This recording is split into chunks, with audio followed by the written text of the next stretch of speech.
walatil arabu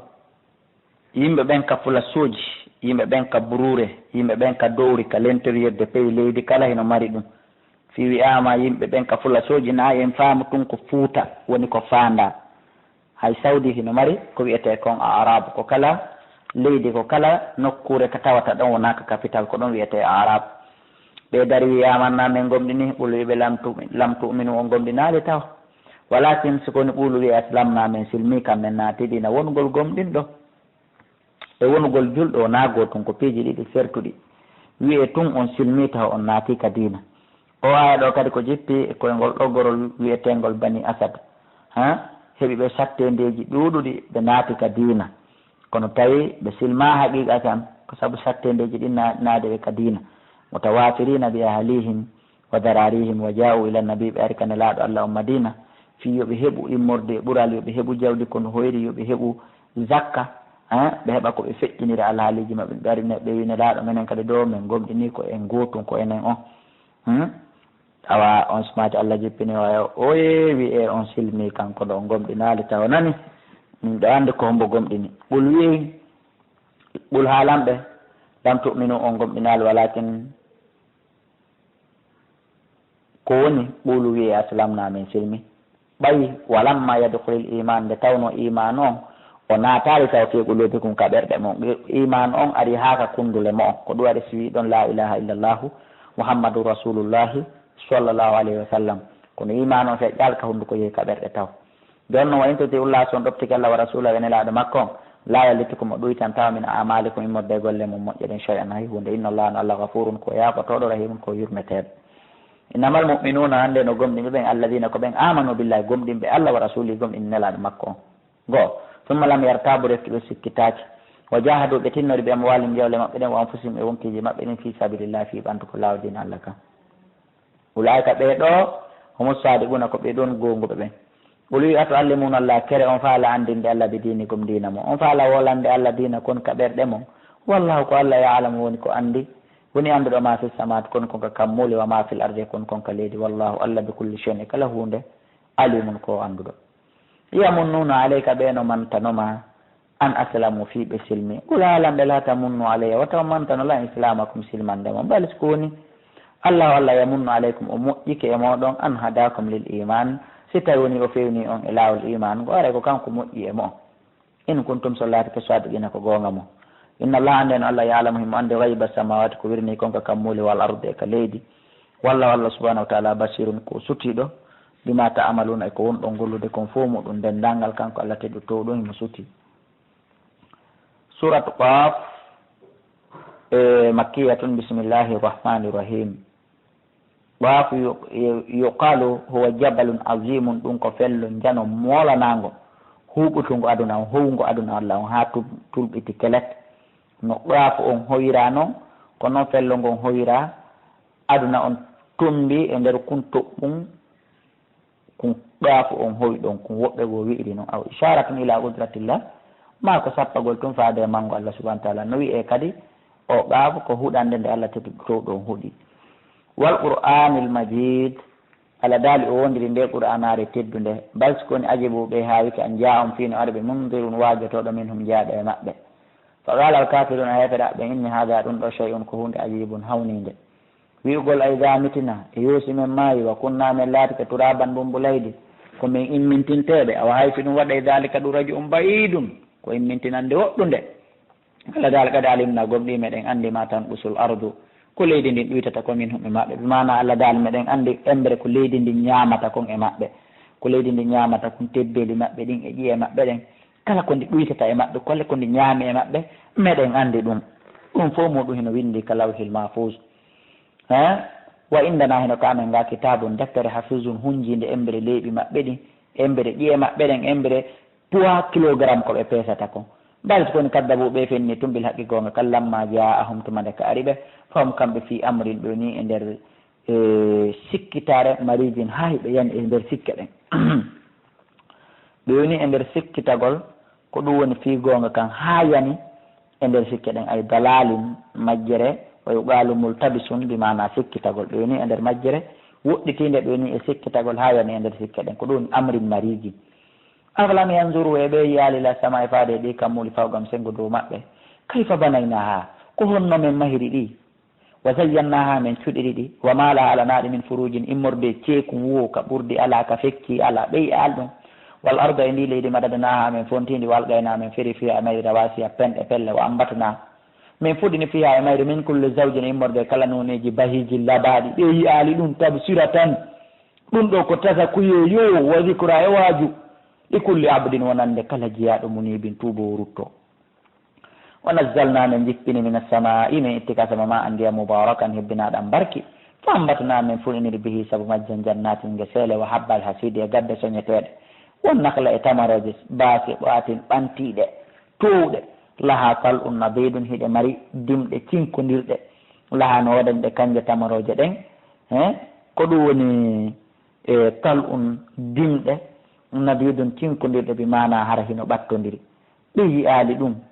ɓe faama wonde menen komin garamɓe komin wawɓe tagude ɓe gomɗinamen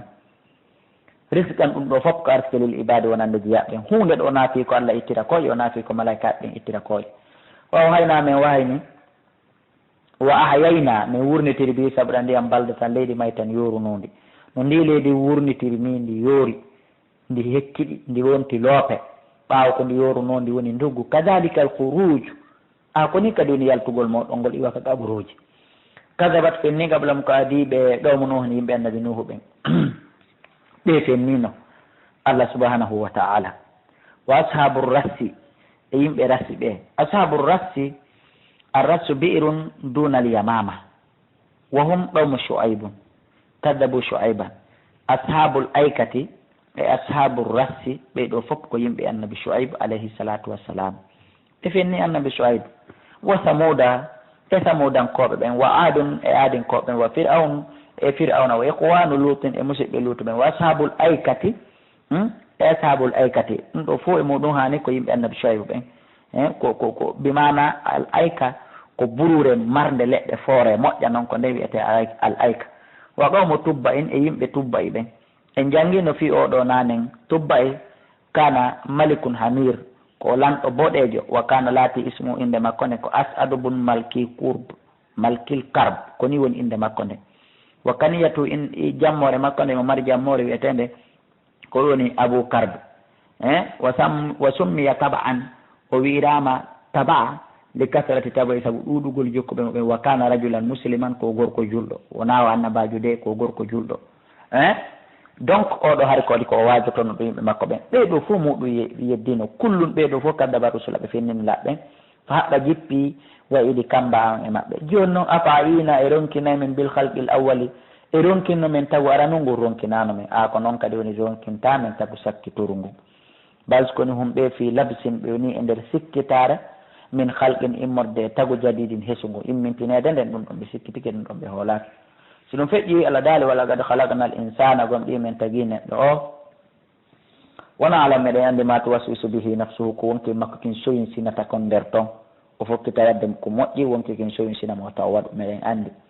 saabu wonano agorabu ileyhi ko minen ɓuurimo ɓadade kanko neɗɗo on kanko ɓiɗɗo adama o meɗen ɓuuri ɓadade mo e matuwa min hablil waridi immorde ɗaɓel makko dande ngol ɗaɓel makko rewgol ngol ka dande jolugol ngol yeehi meɗen ɓattimo ɓuurigol ɗaɓel makko ɗon iɗo yatalaɗɗal mutalakkiyani tuma nde longinotoɓe ɓen ɗiɗo longinto ɗum woni malaikaɓe ɗiɗo winda ɓen golle makko moƴƴe ɗen e golle makko bonɗe ɗen ko ɓen ɗiɗo woni ko fanda ɗon tuma nde ɓe longinoto no haali goy tuma nde ɓe windata tuma nde ɓe arestirata tuma nde ɓe filmata anil yamini ka sengo ñaamo makko o yano jooɗi ɗon windo moƴƴini wani simal e ka senga nano makko ɗawiɗon ɓe hino jooɗi mayal fesu o neɗɗo o wowlata konngol sana ko yagal wo konngol ñoorewo konngol sama kalaw konngol denɗura yagal o wowlata min ɗawlin immorde konngol illa laday sonano jooɗi takko makko raɗibun windo atiɗum ƴewtotoɗo no wiye kadi raqibu e atide hara ko ismu raqibun oɗo wiyeteɗo raqib atide e oɗo wiyeteɗo atide ko ɓeɗo ɗiɗo o yano jooɗori ka ñaamo o yano jooɗori ka nano ko ɓeɗo windata golleli makko ɗin kanko neɗɗo o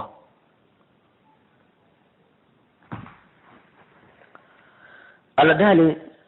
joni noon wa ja'at ara o neɗɗo noon joni sakratul mawti ɗeɗɗere mayde nden bil haqqika gonga tawa noon o wona laatinoɗo ni hino rewa Allah dalika malaika ɓen innanamo awa dalika ko ɗum ɗo ma kunta wonno konko laatinoɗa min muɗum tahidu hiɗa fenta hande a tumbiki e mum wono fika wutte fi suuri kala duru dalika yawmul wa'id ko nde woni ñalande fodande nden fimu wonde en fo en immitete yoɓe goto kala joddi golle mum ɗen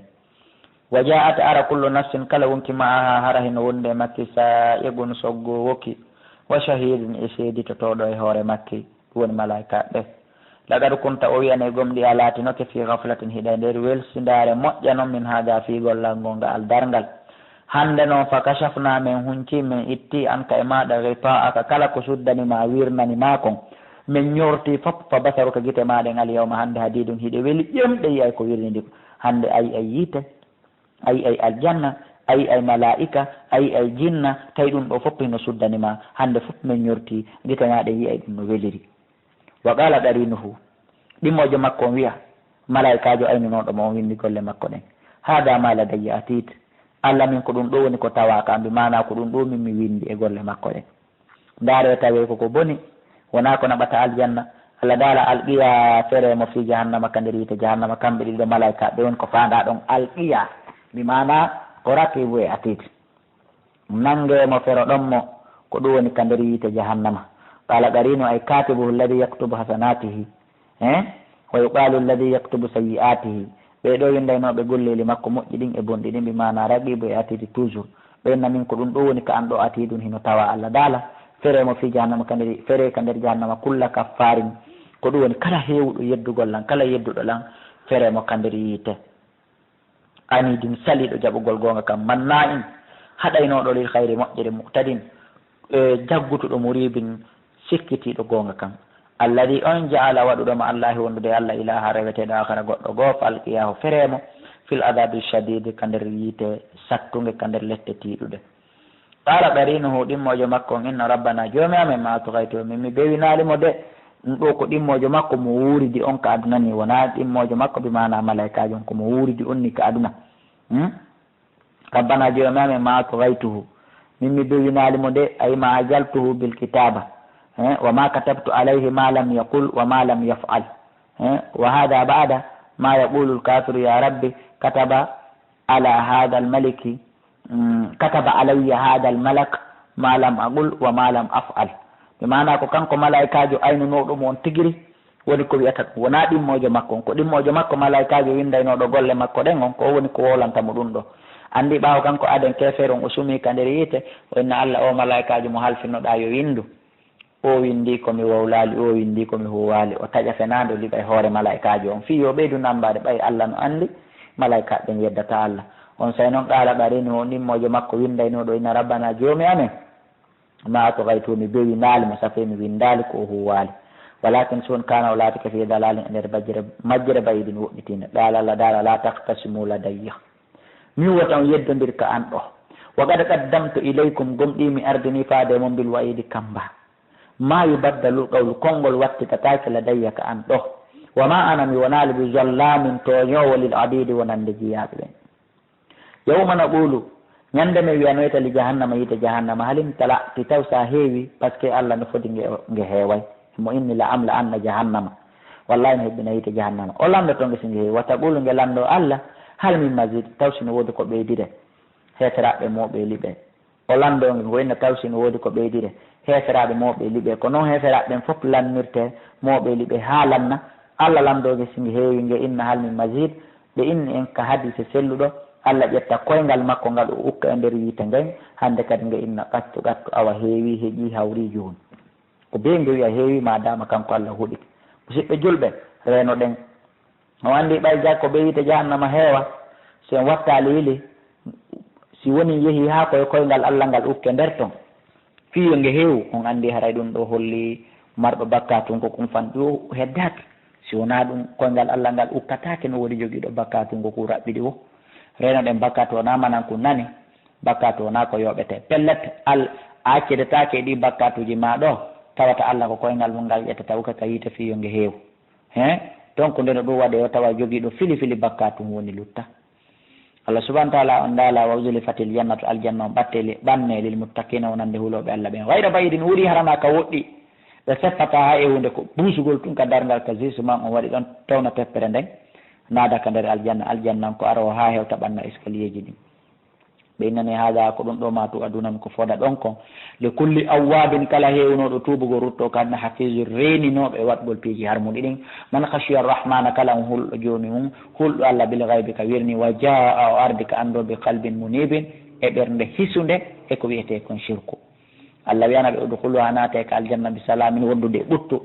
dalika ande ñalande ɗo yawmul khuludi woni ñalande luttal lahum no wodani ɓe ma sha'una kala ko ɓe falete kon fiha ka nder aljanna et puis wala dayna hino ka amin ga kadi masidum ɓeydari koɓe ɓeydirante ɗum woni yi'ugol Allah ngol wa kam heewi ahlakana ko min halki qablam kadiɓe min qarnin immorde e guiriɗi hum ko ɗin ɗon ashaddu min hum ɓuuri ɓe sattude bastushan doole fanaqabu ɓe jinduno fil biladi ka leydi hal min mahisin taw so ɓe heɓuno daɗirgal ɓay men nangguiriɓe lette ɗen ɓe heɓano ɓe waylitino ɓe luuki ha ɓe ronki ɓe maayi inna fi dalika ande woni e ɗum ɗo la dicra waaju liman kana lahu kala on mo laatani ɗum qalbum ɓernde waaji to tonde aw alqa sam'a ma o feri noppi makko ɗin o jenti wo huwa tawa kadi kanko shahidun himo ɗon mbimana haqqille makko ɗen no ɗon fewndo o jentoto walla kada halagana samawati gom ɗi men tagui kammuli ɗin wal arda e leydi ndin gom ɗi men tagui ɗiɗo ɗiɗi woma baynoma e konko woni hakkude majji men tagui ɗi fi sittati ayyamin mbimana e nder balɗe jeego Allah teguɗo to ɗon o daali men tagui leydi ndin e kammu ngu fi sittati ayyamin mbimana e nder balɗe jeego min ayyami awwali duniya immorde e arande ñallal ngal e ñalɗe aduna ɗi mbimana ila e alat ha e juma kono noon ñallal gotal kala hino fota e duuɓi wulure aduna ɗi konteten ɗo ko ɗum woni ko fanda ɗon min ayyami awwali duniya tulu kullu yawmin alfi sanatin min hada al ayyam awwal yawmin minha yawmul ahadi wa akhir yawmin minha yawmul jum'a ko ñalande juma nde woni sakkitore ñalande jeegaɓere nden asewe Allah subhanahu wa ta'ala fowti nde ñande o gollali Allah daali kono e nder komin tagui ɗum kon balɗe jeego fi hande wiyete joni o fowti e asewe ɓa o gayni Allah daali hande sikketen awa hari o lunki woni o tampi woni Allah daali no woma massana memanomi min lugobini morde e tampire o fasbir muño alama yaquluna e dow ko ɓen wolde ɗo komo sabbi so buynoɗa bi hamdi rabbika etta joni ma qabla tului shamsi ko adi nangen fuɗude o qabla al ghurubi e ko adi nge mutude ɗum woni fana e alansara e subaka e alansara wa min allayli e immorde e jemma on kadi fa sabbi subbu hino ɗamo wadbara sujudi e ka batte koode ɗen mbimana ɓawo koode ɗen mutoyi ka ɓawti koode ɗen ka battane koode ɗen wastami kentoɗa moƴƴa yawma yunadil munadi ñande noddowo noddoyta ko fanda ɗo on tigui ñento ñande noddowo noddoyta ko noddandu asrafil ko wuttoyta konni mana nawa sara ko ya accudu kala ko jokkiɗa jooɗoɗa tuɗa noppi maɗa ɗin aalogol ko ya gollu golle moƴƴe golle ho jentiɗo noddandu ɗum ko gollata kon wowla konnguɗi jentiɗo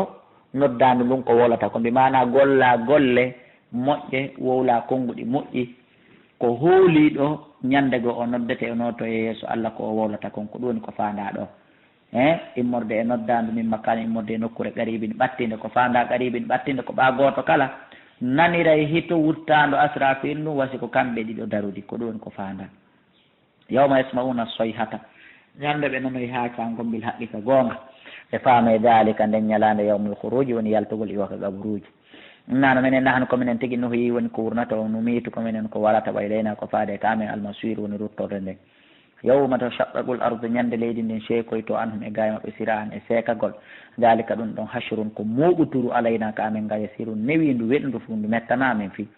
ñahan komene alamu ɓuuri andude bima yaquluna ko ɓen wolde kon fama antan a wonale alayhim e dow maɓɓe e bi jabbari ndun darankejo fadakkir wajir bil qur'ani nde ɗo qur'anare man yakhafu kala hulowo wa'idi kamba an on so Allah subhanahu wa ta'ala waɗen huloɓe kamba makkon kanko Allah suratu dhariyati makkiyatun bismillahi rahmani rahim waddariyati ko wondoje ni Allah daali o wondiri nduɗo hendu wifayndu darwan e wifugol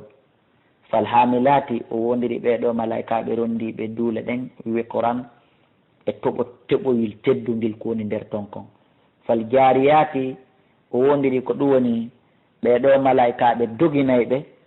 yamirore makko nden kanko Allah yusran hino newri doginayɓe batoje ɗen wal jariyati o wondiri ko ɗum woni fal jariyati o wondiri ɗeɗo batoje dogayɗe ɗeɗo laaɗe dogayɗe ka nder ndiyam yusran no newri fal mo gassimati o wondiri ɓeɗo malaikaɓe sendayɓe arsikaji ɗin bimana Jibril e Mikail e Israfil e malakal mawto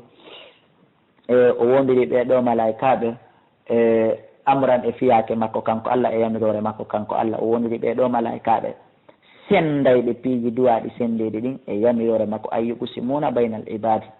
hiɓe senda hakkude jiyaɓe Allah ɓen aqsama bi haula'i ashiyan ɓe sendana ɓeɗo piiji ɓe sendana ɓeɗo piiji Allah daali wondoje tati ɗe wondi ɗo ɗen ko honɗum innama tu aduna wallahi ande ko foɗa ɗon kon la soide gun ko gonga nani ko gonga ko ɗum woni dargal wa inna dina ande no ñalande joddi kuuɗe na ñalande dina dewi o ton hara holli ko marɗo dina tuyoɓete ñalande joddi kuuɗe la waaɓi wallahi ko nde yanayde ay legoy la ka'inum ko nde laatotonde Allah daali wassama e wondiri asama on datel hubuki joomiraɗo curki joomiraɗo cuddiwil o wondiri ɗum datel hasan no wiye kadi datel hubuki joomiraɗo laawi no wiye kadi datel hubuki joomiraɗo ngari ɗum ɗon fo muɗum hino wiye o wondiri oɗo asama datel hubuki joomiraɗo curki datel hubuki joomiraɗo laawi nangen e laawi koode ɗen e laawi lewru ndu datel hubuki joomiraɗo ngari fof ko firɗa wonɗo selli innakum no ono tagore nden lafi qawlin mukhtalifin on woni e konngol luutondirgol on fotta e gotol hiɗo luutodiri woɓɓe no gomɗini woɓɓe no yeddi kono yufaku riwete pottintine anhu e gomɗingol qur'anare nden man ufika on riwaɗo pottintina yiltete itte few e famugol gonga kan kala yilaɗo o itta walido bonil mukhira en aba jahali en ubayya bun khalafi en umayyata bun khalafi en e ko nanditata e ɓeeɗo e ko nanditata e ɓeeɗo utila huɗama alkharrasuna ɓe fenoɓe ɓe hottotoɓe fena Allah subhanahu wa ta'ala on daali ɓeeɗo ɓe huɗama alladina ɓen humɓe kañum fi ghamratin hiɓe nder siwrere maɓɓe hanɗere maɓɓe sahuna hiɓe welsidi fi darngal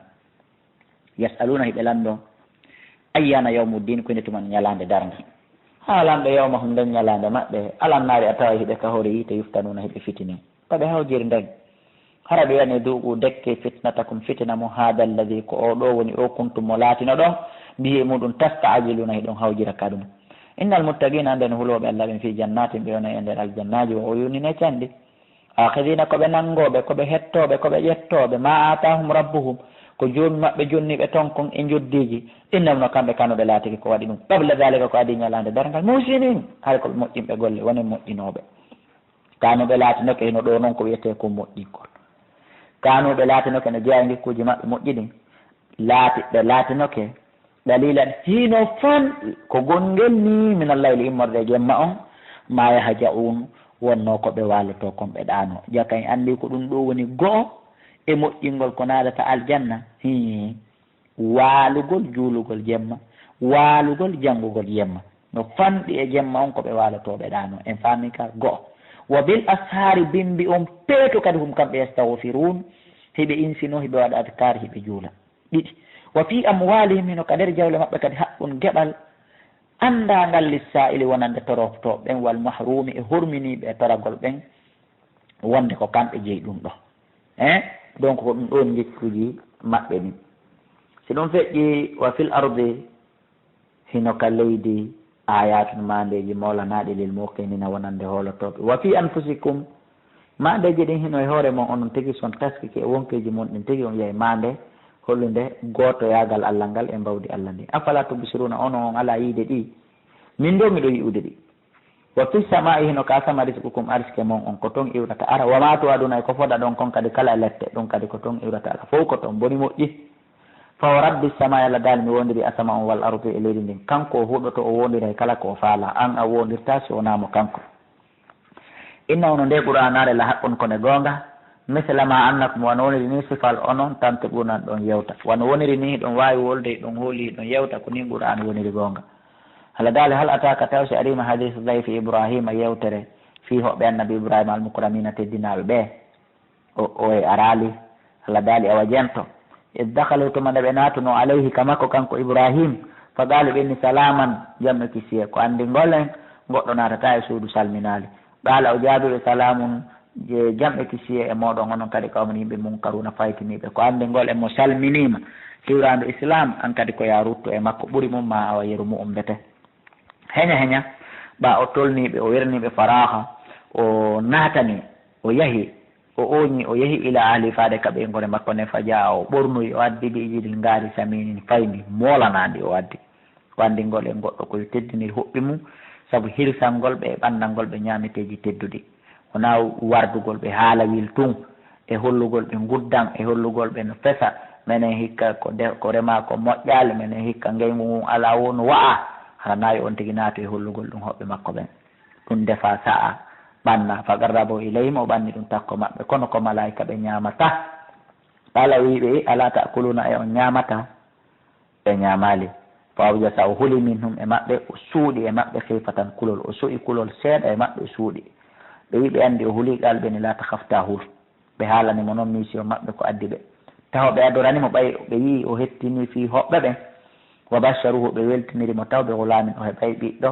alimin gando noon kadi wona ɓiɗɗo ɗum woni ismail sago balaki fewtiti imratu ɓeygo makko fi sorratin ko ɗum woni e nder hentinagol yeeso e nder weltare fi sorratin e nder weltare mana e nder sonkugol mo sonka konano wasare ko sonkugol wasere needi o woni ɗon mana ko sabu hunde nde o nani nde haaka weli moɗon haaka hawni moɗon ko ɗum ko faanda ɗum fi sorratin mana fi sahihatin e wa walulatin e nder hedtinagol yeeso fa sakkat wajahi mo tappi yeeso makko ngo himo tappito ba mana no bantotole goye